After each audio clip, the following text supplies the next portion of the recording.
Welcome to the Sales Chaos Theory Podcast, the go-to audio experience for navigating the ever-evolving landscape of sales conversations. Hosted by the dynamic duo Tim Ojai and Brian Lambert, this is your invitation to dive deep into the world of value communication like never before.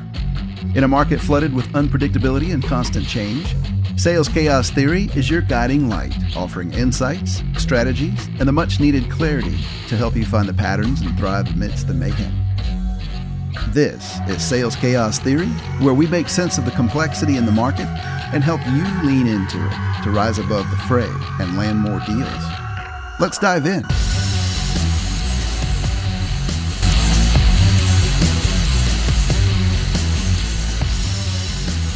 Hey, good morning.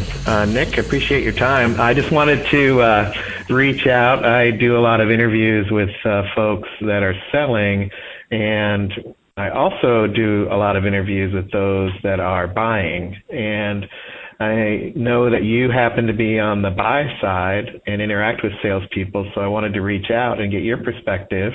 But before we do that, why don't you just tell us briefly a little bit about yourself?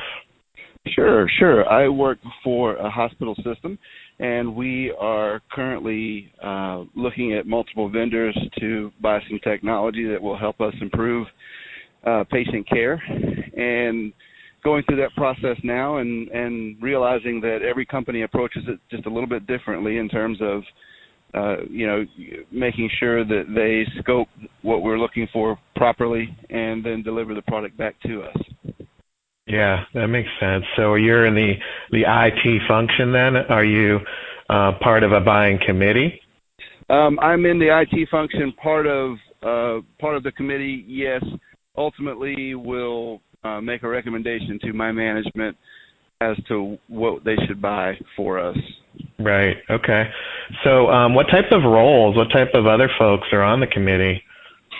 We have, of course, we have technical folks like myself. We also have directors, managers as well, who all have a stake in, and we're all stakeholders in making sure that the technology that we buy is able to be supported and all of that stuff after the sale, and has a uptime of at least 5 nines, etc.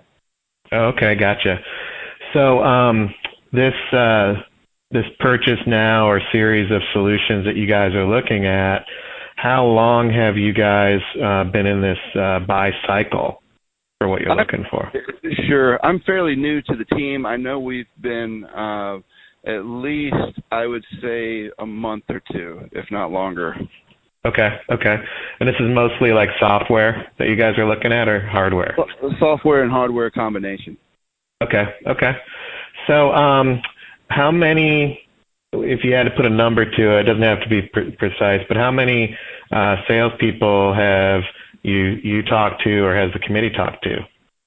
Usually there is 1 or 2 per company, so I'd say probably anywhere from 6 to 12 people. Okay. And I assume that they've done some maybe interviews with you and other people, and then they go off, and then they come back and present a proposal. Is that the basics of it?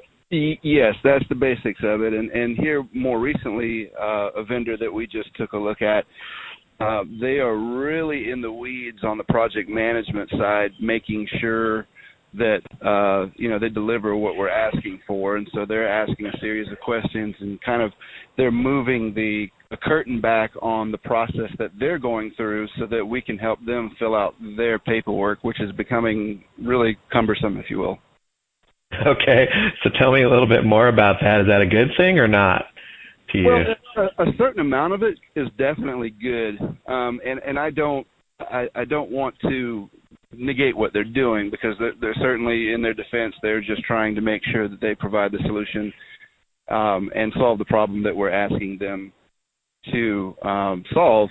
But the problem is all of the processes that they are going through to make sure that they come to that conclusion is cumbersome to us, because for example, they're giving us access to their Excel sheets and their sites that they collaborate internally on, so that we can help them fill out paperwork which ultimately I think should be filled out by them via asking us questions and making it easier for us. Oh, that's interesting. Yeah, the idea of make it easy for your customer, that's a novel concept there. So that's one bucket. So those sales processes that create work for you, so to speak, and you understand it, but it's a little bit cumbersome.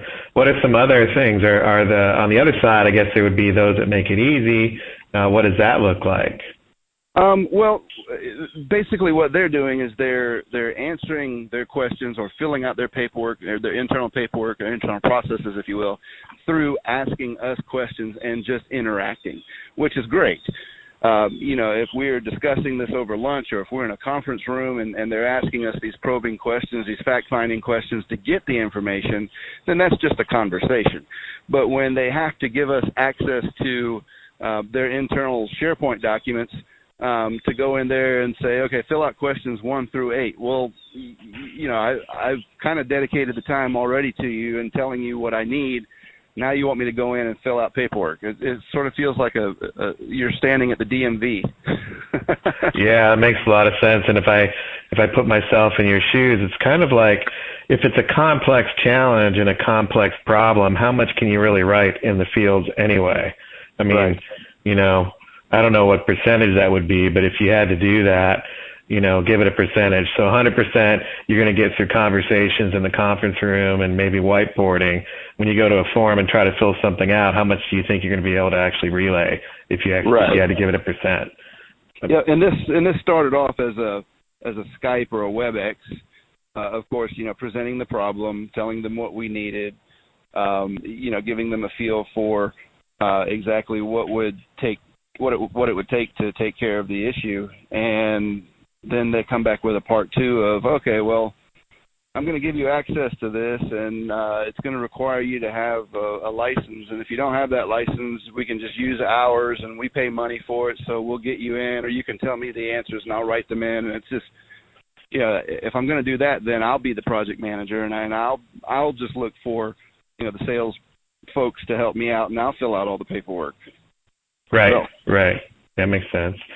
So on the make it easy side, or like what's the best sales team doing?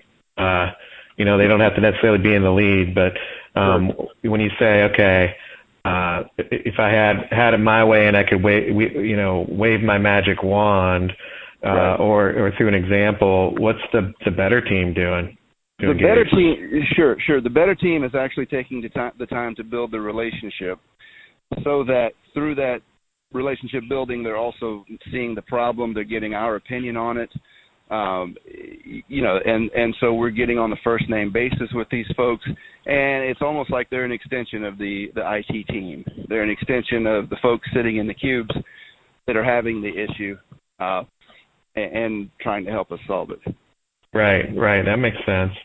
And just one of the things that I'm hearing from other folks, and I don't want to put words in your mouth, but I'm kind of curious, are they bringing perhaps a point of view, or are they sharing what they think that you can react off of? Or They are, which is great. I mean, that's no problem at all, because it's definitely, through that collaboration is where we maybe think of something that we didn't, or they show us a solution that they have we didn't know that they have to help solve the issue.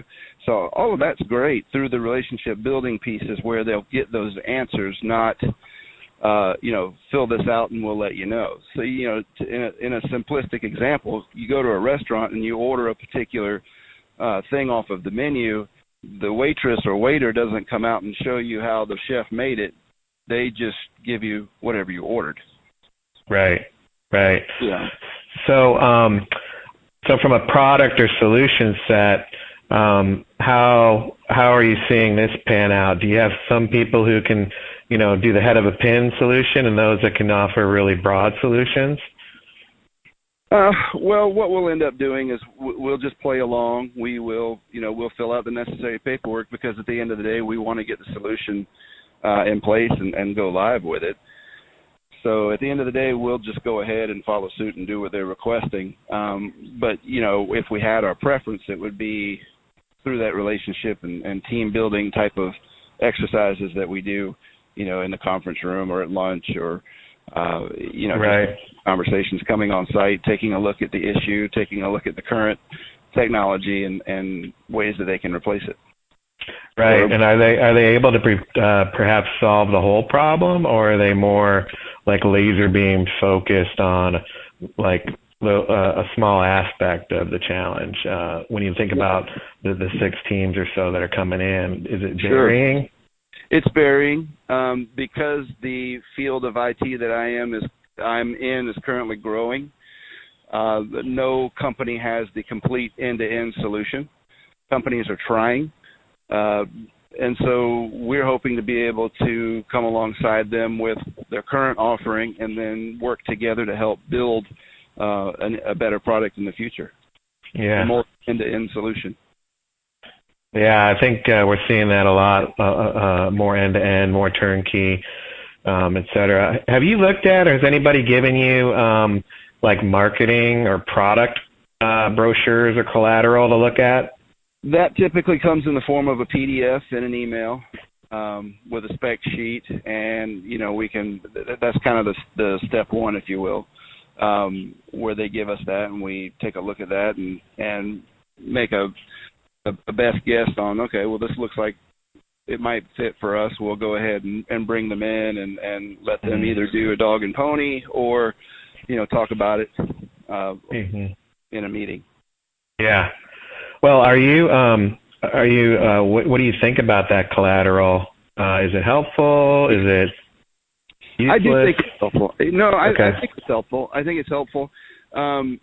But the biggest win for me, if I were, and I'm only part of the decision-making process, I'm not the decision maker, but if I were the decision maker, I would say that the vendor that wins or the firm that wins is going to be that firm that develops a relationship and communicates. That's the biggest thing, I think, of the entire process is the communication. You're my smart friend.